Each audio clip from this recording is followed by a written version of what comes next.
Hi, this is part 3 for page 3 of the practice exam. Number 22 is discussing magnetism. We will skip it. We did not learn about magnetism this year.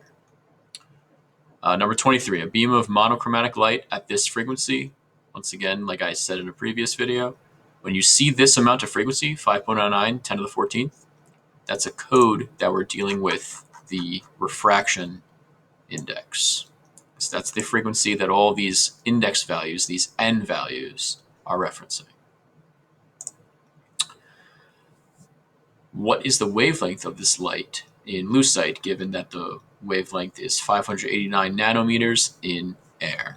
Okay, so for this question, there is a two-step way to do it, but I will show you the one-step version to do it, which is, I guess, the intended procedure. We didn't use this equation very much, right? I don't know if we used this particular one at all in our wave study. However, over here, we have a ratio of indices of refraction with the velocity of light in each of those materials, as well as how the wavelength changes in each of those materials. When a wave enters a new medium, it will refract, its velocity will change, and also its wavelength will change. Its frequency is the only property that does not change when light enters a new material. So if we're using the equation as it was just written, comparing the index of refraction to the wavelength of light, this is what it would say. Back to our test itself, we have 589 nanometers for wavelength in air, and we're going to lucite. So let's just put everything together. There's our equation. Lucite index of refraction is 1.5. So just be careful that the subscripts switch. I'm going to call n number 2 the lucite n. So that's 1.5. The index of air is 1. And here again it switches. So up top now is the wavelength of the light in the air. That was 589 nanometers. And we will solve for the wavelength in the lucite.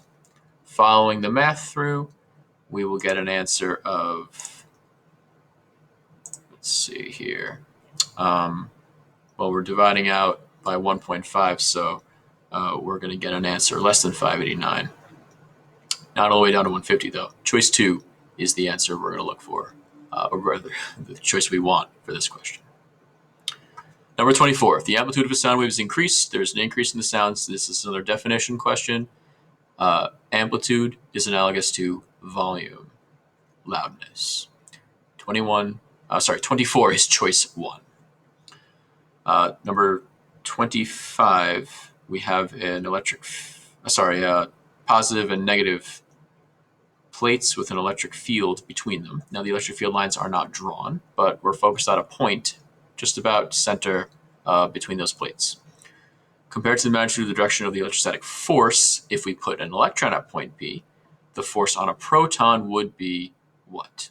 Well, the electrostatic force is due to electric charge. The electric charge of the proton and neutron are identical. So the magnitude of force would be the same. However, because the proton and electron have opposite sign of charge, the direction would be opposite.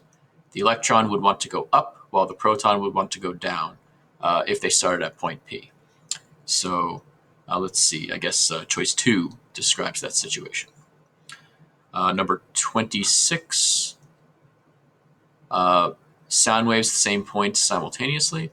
This is when any wave overlaps another wave at the same location. That's called wave interference. And what we see with a wave is always the combination, the result of that interference. We don't see any of the waves independently if they are interfering with each other. Number 27, a gamma ray photon and a microwave photon are traveling in a vacuum compared to the wavelength. Oh, this is a modern physics question. We can skip number 27.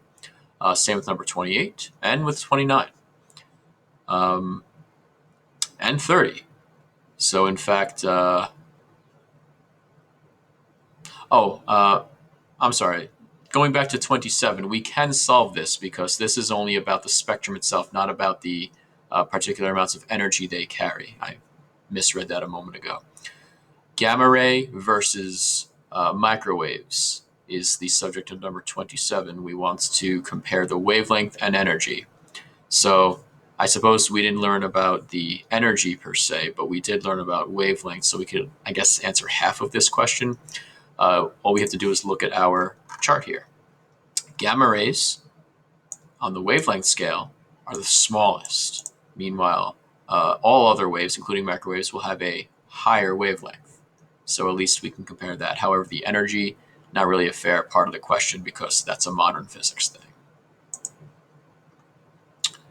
But yeah, everything else for 28, 29, 30, those are pure modern physics. We aren't going to have that on our final. Number 31, a ball is hit straight up with an initial speed of 28 meters per second. We want to know the speed after 2.2 seconds. So that would be asking for a final velocity. And notice we do not have anything about distance in this question. So that means the final velocity kinematic equation we need to use is the one that uses v final without distance. So that would be this one. Now, we're looking for v.